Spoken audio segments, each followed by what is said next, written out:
नमस्कार. संचित म्हणजे पूर्वजन्मी किंवा आत्ताच्या जन्मात केलेल्या पाप पुण्याचा हिशोब. तुमचे संचित जसे असेल तसे आणि तसेच फळ तुम्हाला मिळते. मनुष्य मेल्यानंतर तो आत्मा काय करत असेल या प्रश्नाबरोबर बरेच प्रसंग नजरेसमोर येतील.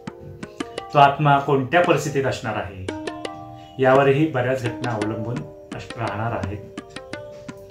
एखाद्या व्यक्तीचा अपघाती मृत्यू होईल त्यावेळी अचानक मृत्यूची झडप त्याच्यावर घातली गेली असं आपण सर्वजण म्हणतो. पण खरंच असं असेल का? नाही.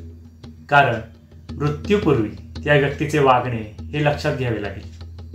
त्याला आलेल्या अचानक मृत्यूकडे लक्ष न देता मृत्यूपूर्वी थोडे दिवस त्याच्या वागण्यामधला पडलेला फरक हा महत्त्वाचा असतो. अशावेळी तो आपल्या पिढ्यानपिढ्या शत्रूलाही कधीतरी भेटलेला असतो. त्यावेळी पूर्वीचे हेवेदावे विसरून अगदी चांगलं वागतो.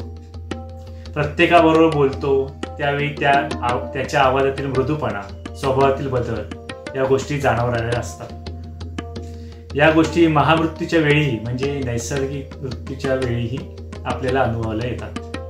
त्यावेळी होणारी निर्वानिर्वीची भाषेमधला फरक हा जाणवतोच. हा स्वभावातला फरक आपण सर्वांनी कधी ना कधी आयुष्यात अनुभवला असेलच.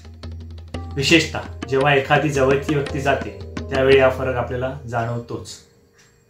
अपघाती मृत्यूनंतर तो आत्मा मुक्त होण्यासाठी धडपडतो ही तितकीच महत्त्वाची बाजू आहे.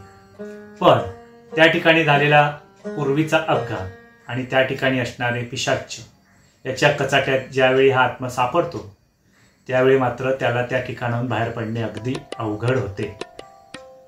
जगातील कोणतेही स्थान घ्या, त्या ठिकाणी घडणाऱ्या घटना यांच्यामधले साम्य महत्त्वाचे.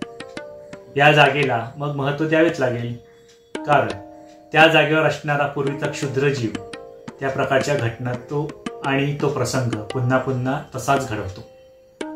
लागेणं किंवा झपाटणं हा प्रकारही यातूनच येतो.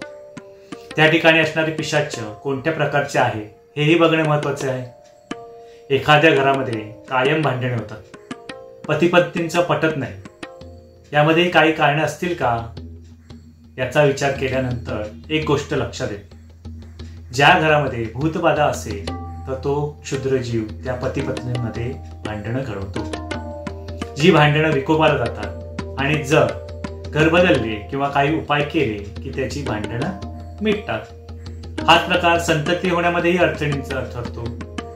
एखाद्या स्त्रीला संतती होत नाही त्यावेळी त्या स्त्रीच्या जन्मकुंडलीत कोणताही दोष नसतो किंवा शारीरिक दोषही नसतो तरी तिला संतती होत नाही.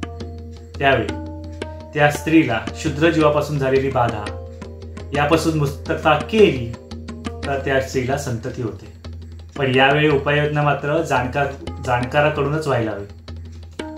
लागेल्यानंतर त्या व्यक्तीमध्ये होणारा आक्रमकपणा किंवा अगदी शांतपणा, एकलकोटेपणा असे बरेच प्रकार होतात. हे सर्व प्रकार मानसशास्त्राला धरूनच होतात. यामध्ये वेडेपणा आणि लागेणे या गोष्टी मात्र वेगवेगळ्या आहेत. त्या दोन्ही गोष्टींमधला फरक मात्र ओळखता आला पाहिजे. बऱ्याच वेळा यातील फरक न लक्षात आल्याने त्या व्यक्तीची फरफट होते व नंतर त्याचा मृत्यूही होतो. यामधील फरक आपल्याला जन्मकुंडलीवरून समजतो हे लक्षात घेणं महत्वाचं आहे. आज ही वेड्यासारखी करणारी व्यक्ती पूर्वी फार चांगली होती, हुशार होती, ती अशी नव्हती. हे अचानक कसं झालं? ही वेडी कशी झाली? असे अनेक प्रश्न येतात. एक गोष्ट मात्र लक्षात घेतलीच पाहिजे. जोपर्यंत आपल्या प्रारब्धात एखादी गोष्ट नाही तोपर्यंत ती गोष्ट कधीच घडणार नाही. मग तो वेडेपणा आलेला असो तो त्याच्या जन्मकुंडलीत असतोच. ही गोष्ट महत्वाची. जन्मकुंडलीवरून वेडेपणा कसा ओळखता येतो हा भाग अभ्यासाचा आहे. ज्या जातकाच्या जन्मकुंडलीत चतुर्थ, अष्टम आणि व्ययस्थान हे बिघडलेले असते तसं चतुर्थेश, अष्टमेश व व्ययश ही कुयोगात असतात. यामध्ये बुधग्रहाला महत्व दिले पाहिजे. त्याचबरोबर शनी, केतू यांनाही महत्व दिले पाहिजे.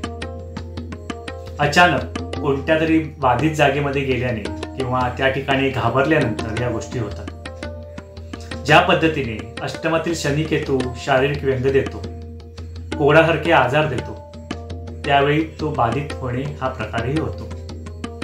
मंगळावरून शनीचे भ्रमण किंवा शनीवरून मंगळाचे भ्रमण या काळात चंद्र आणि राहू केतू यांचा या पद्धतीने कुयोग झाला तरीही अशी व्यक्ती बाधित होते.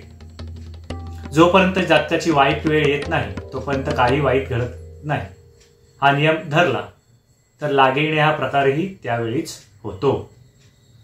प्रत्येक वेळी आणि पिढ्यानपिढ्या आपण एक प्रसंग बघत आलेलो, लग्नाच्या वराडाला होणारा अपघात.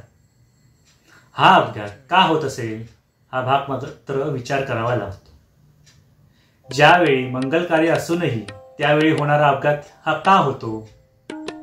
आपल्या आजूबाजूला अशी एखादी हमखास जागा असते ज्या ठिकाणी पूर्वी लग्नाच्या वराडाला अपघात झालेला आहे.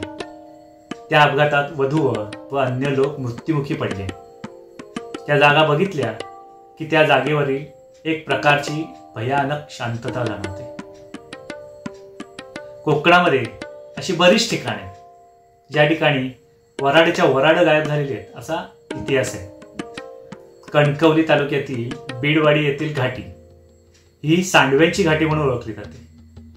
या घाटीमधून जात असताना एक ठराविक अंतर म्हणजे सर्वसाधारण 100-200 मीटर जात असताना आजही आपले पाय पिवळे दिसतात. हा प्रकार दुपारच्या वेळी अमावास्या पौर्णिमेला हमखास जाणवतो. सर्व ठिकाणी माती एकसारखीच आहे तरी हा बदल का होतो?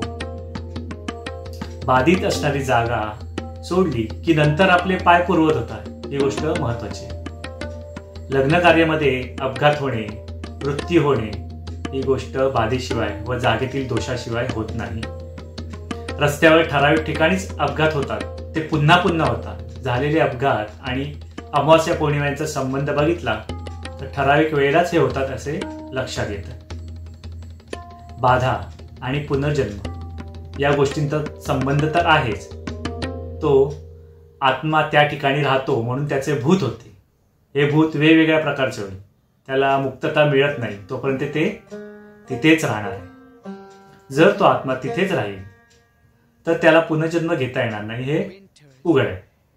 इथे मात्र तो आत्मा आणि भूत यांचा संबंध ठोस पुरावा म्हणून देता येणार नाही. ज्याप्रमाणे आपले कर्म असेल तशाच घटना घडणार आहेत. करणी करणारे आणि करणीसारखे प्रयोग करून देणारे तसेच दुसऱ्यावर करणी करायला लावणारे अशी माणसं ही त्यांच्या या जीवनातील संचिताने कधीही मुक्त होत नाही. या प्रकारच्या व्यक्ती स्त्री असो व पुरुष या वेताळाच्या तावडीत सापडतात आणि त्यांचे मृत्यूनंतरचे जीवन हे फार भयानक जाते. म्हणूनच हा प्रकार हीन समजला किंवा मानला जातो. ज्याप्रमाणे आपले संचित त्याप्रमाणे आपला पुढील प्रवास ही गोष्ट तर ठरलेलीच आहे. नेकी कर और दर्या में डाल किंवा उजव्या हाताने केलेले दान डाव्या हातालाही समजता कामा नये. आज मात्र आम्ही दान करण्याचा अवकाश की त्या दानाच्या पुण्याची माहिती पावती मागतो.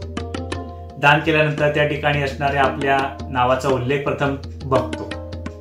जर या प्रकारचे नावाची पाटी येणार नाही तर दान करत नाही. मग याच प्रकारचे संचित आपल्याला पुढच्या प्रवासाला किती उपयोगी पडणार आहे. मी सांगितलेल्या सर्व घटना व योगांचे संदर्भ हे डॉक्टर राजेंद्र निप्पाणी सरांच्या जन्म पुन्हा पुन्हा या पुस्तकातून घेतलंय. जर आणखीन काही विस्तृत माहिती हवी असल्यास तुम्ही त्या पुस्तकातून नक्की मिळवू शकता. गेल्या काही व्हिडिओजमधून मी सतत सांगतोय की मी ज्या विषयांबद्दल बोलतो आहे किंवा जे विषय घेतो आहे त्याचा उद्देश अंधश्रद्धा पसरवण्याचा नाही. माझं काही चुकलं असेल किंवा चुकत असेल तर मला कमेंट करून जरूर कळवा, कारण त्यातूनच माझ्या व आपल्या ज्ञानात भर पडणार आहे. आणि तुम्हाला काही चांगली माहिती मिळाली असेल तर हा व्हिडिओ लाईक करून जास्तीत जास्त शेअर करा व माझ्या या चॅनलला सबस्क्राईब करा, जेणेकरून मला असेच माहितीपूर्ण व्हिडिओज बनवण्यासाठी प्रोत्साहन मिळेल. धन्यवाद.